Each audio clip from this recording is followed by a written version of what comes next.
ॲट्रॉसिटीच्या cases लढताना नेहमी तुम्हाला सांगतो, शासन प्रशासन आणि पोलीस प्रशासन हे आपल्या विरोधातच. ॲट्रॉसिटीचा जो विक्टीम असतो आणि त्याचा जो वकील असतो त्याच्या विरोधात ही सगळी यंत्रणा असते आणि यांच्या सगळ्याच्या विरोधात त्याला लढावं लागतं. त्यामुळे मला असं वाटतं की ह्या विक्टीमच्या सोबत लढता इतका निडर झालोय की आता कुणाचीच भीती वाटत नाही. त्यामुळे या राजकारणात काय होईल माहीत नाही, पण माझ्या समाजाला मी न्याय मिळवून देणार हे मात्र नाही की झेंडेच्या राजकारणात अडकू नका.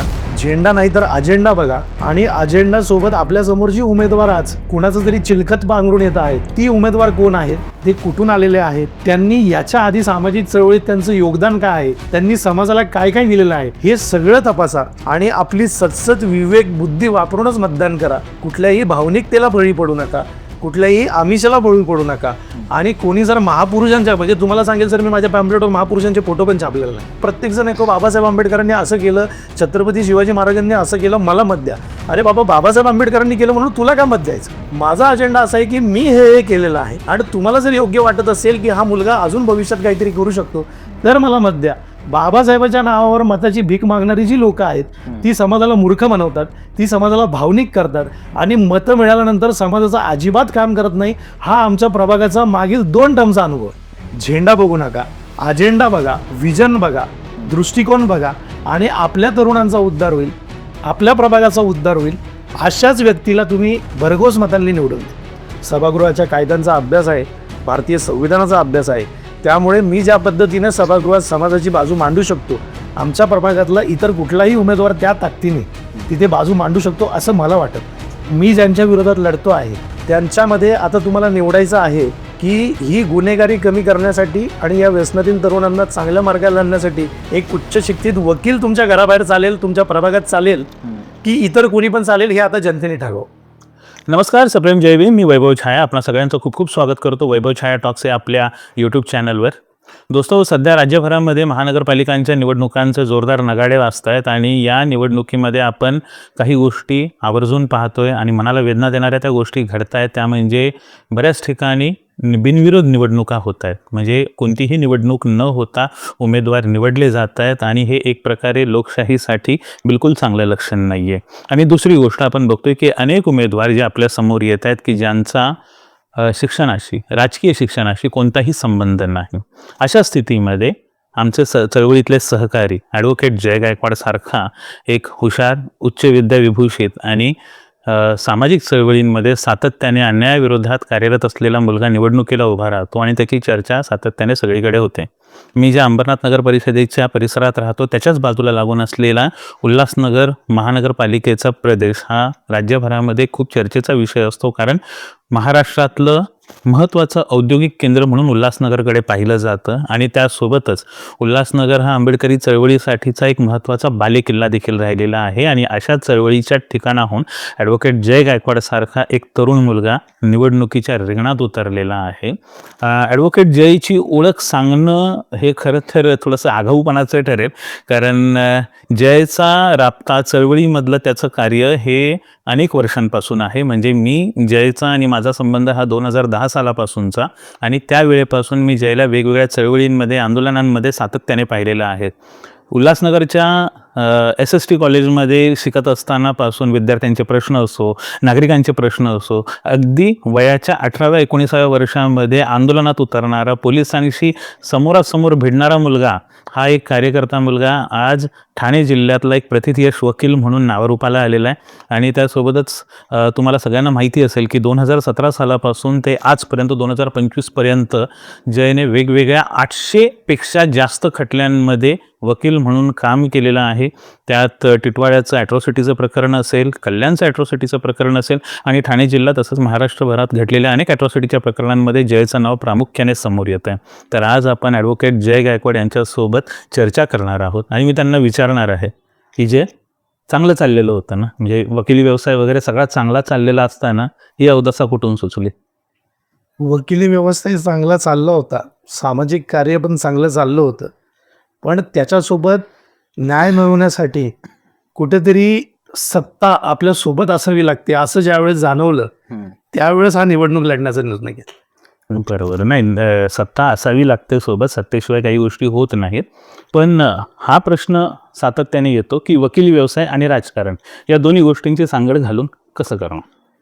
आपले जे लोकप्रतिनिधी आहेत, म्हणजे मी सातत्याने या चळवळीत काम करत असताना आपल्या अनेक नेत्यांच्या संपर्कात होतो, अनेक सामाजिक कार्यकर्त्यांच्या संपर्कात होतो, पण जी भूमिका सभागृहात आपल्या प्रतिनिधींकडून अपेक्षित असते तसं प्रतिनिधित्व समाजाला मिळत नव्हतं.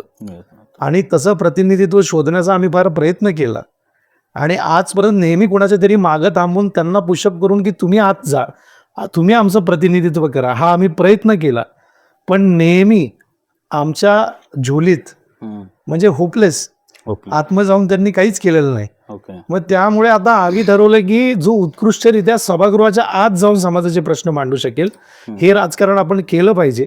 आणि त्यामुळे ही निवडणूक लढण्याची भूमिका आम्ही सर्व मित्रांनी, चळवळीतल्या कार्यकर्त्यांशी, सहकार्याशी बोलून आपण घेतली. नाही, मग याच्या मागे काही अनुभव आहेत का? कारण 2012च्या निवडणुकांमध्येही तुम्ही ॲक्टिव्ह होतात, 2017च्या निवडणुकांमध्येही, म्हणजे महापालिका निवडणुकांमध्येही तुम्ही ॲक्टिव्ह होता, तुम्ही अनेकांना सपोर्ट केला होता. त्यांचे काही वाईट अनुभव आले त्याच्यामुळे हा निर्णय घेतला का? बेसिकली 2012ला आपण ज्यांना निवडून दिलं त्यांनी प्रभागात काहीच काम केलं नाही आणि प्रभागात पाणी प्रश्न, शिक्षणाचा प्रश्न, रोजगाराचा प्रश्न, विभागाची जी अवस्था झालेली ती अगदी विकट झालेली होती. त्यामुळे 2017ला आम्ही पुन्हा नवीन प्रयोग केला आणि भारिप बहुजन महासंघासोबत जाण्याचा निर्णय घेतला. आम्ही भारिप बहुजन महासंघाला त्या लोकांची इच्छा होती की जय गायकवाडनी निवडणूक लढली पाहिजे, पण माझा काही रस नव्हता, माझी प्रॅक्टिस चांगली चालली होती. आम्ही दुसरा उमेदवार दिला, आम्ही त्यांना पाठिंबा दिला, त्यातून उमेदवार निवडून आणला. पण निवडून आणल्यानंतर त्या उमेदवाराने आमच्या तरुणांचे, आमची प्रश्न, प्रभागाच्या तरुणांची प्रश्न, पाण्याची प्रश्न, अशी कोणतीही प्रश्न सभागृहात मांडताना आम्हाला दिसलं नाही. मग पुन्हा तीच चूक नको म्हणून सगळ्यांनी मिळून ठरवलं की आता याला त्याला पाठिंबा देण्यापेक्षा आपणच हे प्रश्न सोडूया आणि सभागृहात आपला आवाज गेला पाहिजे. अगदी बरोबर आहे. नाही, सभागृहात तर आपण स्वतः गेलंच पाहिजे, कारण सभागृहाशिवाय बाकीच्या गोष्टी शक्य होत. आणि दुसरं, मी वकील आहे, सभागृहाच्या कायद्यांचा अभ्यास आहे, भारतीय संविधानाचा अभ्यास आहे. त्यामुळे मी ज्या पद्धतीने सभागृहात समाजाची बाजू मांडू शकतो, आमच्या प्रभागातला इतर कुठलाही उमेदवार त्या ताकदीने तिथे बाजू मांडू शकतो असं मला वाटत नाही वाटत. बरं, जे एक प्रश्न असा आहे, मी सातत्याने पाहतोय सोशल मीडियावर विचारला जातोय तुमच्या अनुषंगाने, एक आंबेडकरी चळवळीतला कार्यकर्ता म्हणून ही जी काही ओळख आहे, तर आंबेडकरी चळवळीतला कार्यकर्ता आणि आता निवडणुकीच्या रिंगणातला उमेदवार, हा प्रवास नेमका कसा झाला? म्हणजे काय पद्धतीचं विचार तुमच्या मनामध्ये होता आणि काय पद्धतीची भूमिका घेऊन तुम्ही कार्यकर्ता ते राजकारणी असा प्रवास पूर्ण केला? आंबेडकरी चळवळीत काम करत असताना 2004 पासून आठवले साहेबांसोबत काम केलं. आपली 2010 मध्ये झाली. 12 नंतर साहेबांनी काही निर्णय घेतले, आपल्याला पटले नाही. खूप भावनिक कार्यकर्ता होतो, यंग होतो, त्यामुळे थोडंसं आपण अजूनही येस. आणि त्याच्यानंतर बाळासाहेबांच्या संपर्कात आलो, त्यांच्याकडून खूप शिकायला मिळालं. तर त्याच्यानंतर पुन्हा समाजात काम करत असताना सातत्याने मला असं वाटलं की मी ज्या रिपब्लिकन चळवळीचं काम करतोय तिथे झेंडा, पुतळे आणि भावनिक गोष्टी सोडल्या तर इतर कोणत्याही गोष्टीची चर्चा होत नाही. आणि मी ज्या वेळेस वकिली क्षेत्रात आलो आणि मी 2 पैसे मग कमवायला लागलो, आर्थिकदृष्ट्या सक्षम व्हायला लागलो, त्यावेळेस मी आजूबाजूला बघायला लागलो तर अरे माझे कार्यकर्ते तर मागेच राहिले. माझ्या समाजाची जी तरुण आजपर्यंत मला आदर्श मानत होती ती आर्थिकदृष्ट्या कमकुवतच राहिली. त्यांच्यासाठी मी काहीच करू शकलो नाही. आणि दरवेळेस फक्त झेंडा हातात घ्यायचा, निघायचा, डॉक्टर बाबासाहेब आंबेडकरांचा विजय असो, मुर्दाबाद, जिंदाबाद, ह्याच्या पलीकडेच चळवळ जात नव्हती. त्यामुळे आम्ही ठरवलं की समाजाचा आणि तरुणांचा आर्थिक उद्धार झाला पाहिजे. आपण समाजाच्या आर्थिक आणि सामाजिक प्रश्नांवर बोललं पाहिजे. आणि समाजाच्या आर्थिक व सामाजिक प्रश्नावर बोलत असताना, सातत्याने काम करत असताना मला लक्षात आलं की अनेक ज्या शासनाच्या योजना आहेत, अनेक ज्या शासनाच्या स्कीम आहेत, अनेक ज्या शासनाच्या आणि इतर माध्यमातून आपण ज्या तरतुदी आपल्या तरुणांसाठी मिळू शकतो ते तुम्हाला सत्तेशिवाय मिळू शकत नाही. त्याच्यासाठी तुम्हाला सत्तेत यावं लागेल, तुम्हाला सत्तेत ती खुर्ची मिळवावं लागेल. आणि ती खुर्ची मिळवल्यानंतर तुम्हाला जिंदाबाद मुर्दाबाद करण्याची गरज नाही. तर अधिकारी तुमचं ऐकतात आणि आपल्यासोबत जी तरुण असतात किंवा समाजामध्ये काम करणारी जी तरुण असतात त्यांच्यासाठी आपण एखादा रोजगार, एखादा व्यवसाय किंवा एखादा जॉब अशी उपलब्धी त्यांना देऊ शकतो. जे आता बोलताना एक वाक्य तुम्ही म्हणालात, म्हणजे पिन पॉइंटेड वाक्य, कदाचित तुम्हाला अडचणीचा प्रश्न वाटू शकेल. तुम्ही आता काय म्हणाल की आपला समाज कधी झेंडे आणि पुतळ्यांच्या बाहेर येणार, एक टीका सातत्याने होते. उल्हासनगर महापालिकेमधल्या स्मशानभूमीच्या परिसरामध्ये बाबासाहेबांचा पुतळा उभा करण्यात आलेला आहे आणि त्या पुतळ्याच्या म्हणजे त्या पुतळ्यावरूनच अनेक प्रश्न विचारले जात आहेत. तुम्हालाही अनेक प्रश्न विचारले गेलेत का? अजून तरी ना. अजून तरी नाही. बरं, मग मी विचारतो, काय आहे ते प्रकरण आणि त्याच्यावर तुमची भूमिका काय आहे? नेमकं प्रकरण काय, आधी ते सांगा. स्मशानभूमीत मला माहिती पडलं शाकीनगरच्या की डॉक्टर बाबासाहेब आंबेडकरांचा पुतळा महापालिकेने बसवलेला आहे. श्यामदादा गायकवाडांनी तो पुतळा हटवण्यासाठी पत्रक देखील काढलं होतं. ते पत्रक माझ्यापर्यंत आलं होतं आणि ते पत्रक बघितल्यानंतर मी तीच भूमिका घेतली पुन्हा, की पुन्हा जिंदाबाद मुर्दाबाद केल्यानंतर पण ही लोक किंवा जी व्यवस्था आहे ती आपलं ऐकत नसते. निवडून येऊ द्या, पुतळा काढण्याचं काम सभागृहाच्या माध्यमातून. हे आश्वासन आहे? आश्वासन नाही, ही ठोस भूमिका आहे. ठोस भूमिका म्हणजे निघणार तो पुतळा? निघणार आणि सभागृहात सगळ्यात पहिले आवाज त्या मुद्द्यावर माझा असतो. ग्रेट.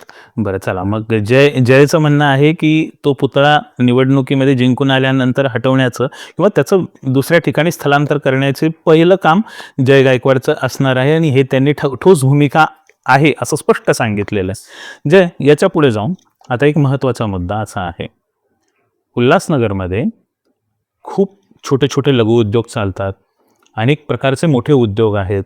म्हणजे अगदी जीन्सला डाय करून जाणं, जीन्सचं कलरिंग करण्यापासून ते छोट्या छोट्या वायरी वगैरे सगळ्या बनण्यापर्यंतचे उद्योग आहेत.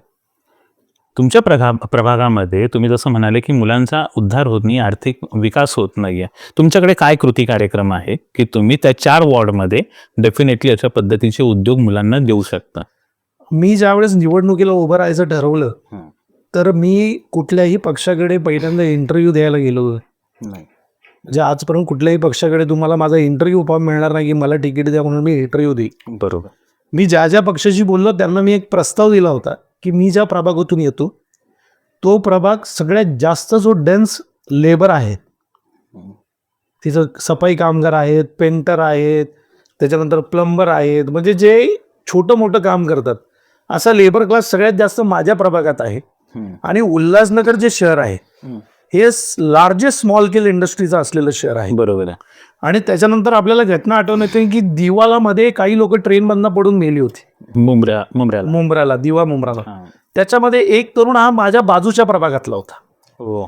आणि सर्व मीडियावाल्यांनी ते प्रकरण उचलून धरलं. उल्हासनगरचा एक तरुण ट्रेनमधनं. ज्यावेळेस त्या तरुणांची आम्ही माहिती घेतली तर आम्हाला माहिती पडलं की 10 आणि 12 हजाराच्या पगारासाठी तो मुलगा इथून अंधेरी malaड त्या बाजूला नोकरीला जायचा. बापरे. तर त्याच्यानंतर दैनिक भास्करनी एक उपक्रम राबवला होता, थेट महापालिकेच्या यांच्याशी अधिकाऱ्यांशी संवाद. त्यामध्ये मी महापालिकेच्या अधिकाऱ्यांना प्रश्न विचारला होता की सर्वात largest small scale industry Ulhasnagar शहरात आहे. बाजूला बदलापूर MIDC आहे, अंबरनाथ MIDC आहे, डोंबिवली MIDC आहे. इतकं सगळं असताना उल्हासनगर शहराच्या तरुणांना नवी मुंबईला का जावं लागतं 10 आणि 15 हजारासाठी? बरोबर. आणि त्यांना ट्रेनमधनं पडून का मारलं? याच्यावर एकाही अधिकाऱ्याला उत्तर देता आलं नाही किंवा त्यांनी तो प्रश्न कलेने त्यांना उत्तर द्यायचं नव्हतं म्हणून तो डायव्हर्ट केला. तर त्या अनुषंगाने मी अनेक पक्षांशी बोललो. अनेक पक्षांकडे तो प्रस्ताव ठेवला होता की माझ्या प्रभागात आणि माझ्या उल्हासनगर शहरात जे लेबर क्लास तरुण आहे मोठा, आणि उल्हासनगर शहराचं जर तुम्ही समीकरण बघितलं तर तिथं सिंधी समाज, मराठी समाज आणि दलित समाज आणि बौद्ध समाज अशा एकत्रितरित्या आम्ही राहतो. जो लेबर क्लास आहे, जो सरकारी कर्मचारी आहे, तो मराठी, बौद्ध आणि दलित यांच्यामध्ये मोडतो. आणि जो लार्जेस्ट स्मॉल स्केल इंडस्ट्रीज ज्यांच्या आहे, फॅक्टरीज ज्यांच्या आहेत, त्या सिंधी समाजामध्ये पडतात. बरोबर. तर त्यांच्याशी एक टायअप करण्याचं आपण काम केलं आणि त्यांच्याकडून आपण ठोस आश्वासन मिळवले की ज्या वेळेस मी ही निवडणूक जिंकेल तर सर्वात जास्त नोकरी या स्मॉल स्केल इंडस्ट्रीमध्ये बाजूच्या अंबरनाथ, डोंबिवली आणि बदलापूरच्या MIDC मध्ये हे आपल्या प्रभागातल्या तरुणांना देण्यात येतील. त्याच्यासाठी कृती कार्यक्रम आम्ही ठरवलेला आहे. आणि त्याच्या पुढे जाऊन सभागृहात गेल्यानंतर उल्हासनगर महानगरपालिकेच्या हद्दीत एक छोटी MIDC झाली पाहिजे. हे जे उल्हासनगर शहरातले छोटे छोटे लघु उद्योग आहे हे उल्हासनगर शहरात अजून व्यापक झाले पाहिजे. यांना त्या ठिकाणी जमिनी मिळाल्या पाहिजे. आणि आपली ही जी तरुण आहे जी आज 10-15 हजारासाठी एवढे लांब चालले, ते घराशेजारी कुठंतरी गेले पाहिजे. त्याच्याने या तरुणांना परिवाराला वेळ देता येईल आणि ज्या तरुणांची इच्छा असते की मला सामाजिक काम करायचंय पण तो सकाळी 7ला घरातून निघाला की तो रात्री 12ला येतो. तो तरुण जर सकाळी 9ला घरातून निघाला आणि संध्याकाळी 7ला घरी आला तर तो आपल्या पोरांसोबत 2 घास सुक्काचे खाऊ शकेल, बायकोला वेळ देऊ शकेल आणि उरलेला वेळ त्याच्या चौकातल्या पोरांमध्ये किंवा चळवळीचा कुठेतरी बालकिल्ला असेल त्या ठिकाणी तो देऊ शकेल.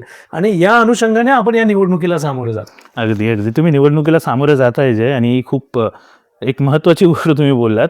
मला तर कधी कधी डाऊट असा येतो की आपण जे MMRDA प्रदेशात राहतो आपण प्रवास करण्याचाच पगार घेतो की काय, कारण सकाळचे 4 तास आणि संध्याकाळचे 4 तास म्हणजे एक ड्युटीच होते आपली प्रवासामध्ये. त्यामुळे हे जे विजन आहे तुमचं हे खरंच स्तुत्य आहे.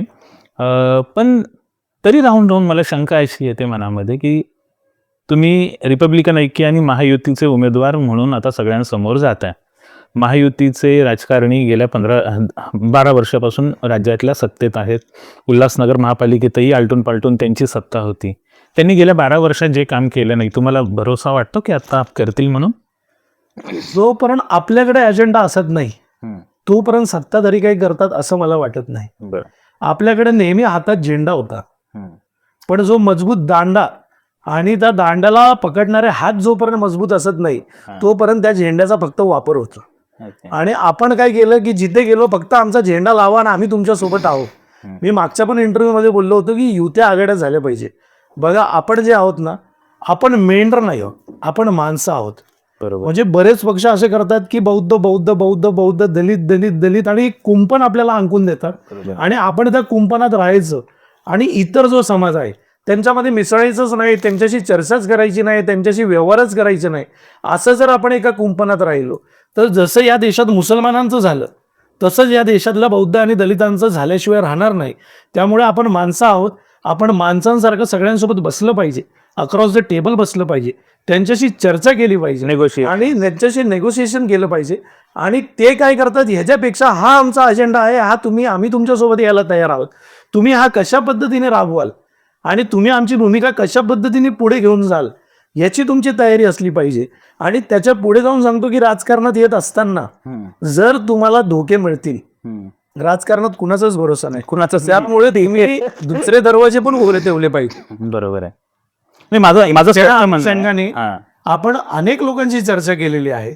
उद्या निवडून आल्यानंतर मला तर ठोस म्हणजे माझे ज्यांच्याशी संबंध आहे, आजचे नाही वकिली व्यवसायात अनेक वर्षाचे संबंध आहे आणि मी अशा लोकांशी कमिटमेंट घेतलेले आहेत ज्या कमिटमेंटशी कधी मागे हटलेलं नाही. पण यदा कदाचित भविष्यात हटले तर आपण दुसरा दरवाजा देखील ओपन ठेवलेला आहे.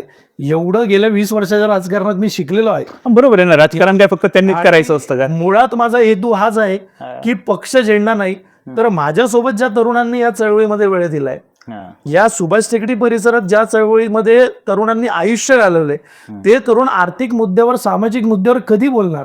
आणि ते नुसते बोलायला लागले आणि त्या आर्थिकदृष्ट्या सक्षम व्हायला सुरुवात जरी झाली तरी मी ही लढाई जिंकलो असं मी मानतो. अगदी बरोबर आहे. जे मला हे खूप आवडलं की आपली भाषा बदलली पाहिजे, राजकारणाची भाषा, राजकारणाचे डायलॉग आपण बदलले पाहिजेत. आणि जसं तुम्ही म्हणालात की माझी सगळ्यांशी चर्चा झालेली आहे, माझ्यासाठी सगळी दारं उघडी आहेत, ही खूप मला आवडलेली गोष्ट आहे. कारण काय, राजकारणात जायचं आणि म्हणायचं मला सत्ता नको, तर मग तो मूर्खपणा असतो. राजकारणात जाण्याचं पहिलं एमच असतं की सत्ता हस्तगत करणं, ताकाला जाऊन भांडं लपवायचं नसतं. तर ती गोष्ट आवडली मला. पण याच्यातला सगळ्यात महत्त्वाचा मुद्दा हा की आंबेडकरी चळवळीतला कार्यकर्ता, महायुती, रिपब्लिकन ऐक्य प्लस TOK, टीम ओमेकाला, हे कॉम्बिनेशनमध्ये तुम्ही स्वतःला कशा पद्धतीने पाहता आणि लोकांकडून तुम्हाला काय रिस्पॉन्स येतोय? एक्झॅक्टली. बघा, जी लोक फार फंडामेंटलिस्ट आहे त्यांच्याकडून तुम्ही अपेक्षा करतच नाही, कारण फंडामेंटलिस्ट तो कुठल्याही समाजाचा असो तो समाजाला घातकच असतो. आणि तुम्ही ज्या वेळेस शहराचं राजकारण करता त्यावेळेस शहरामध्ये जो समुदाय असतो त्याला एकत्र करण्याचं काम तुम्ही केलं पाहिजे.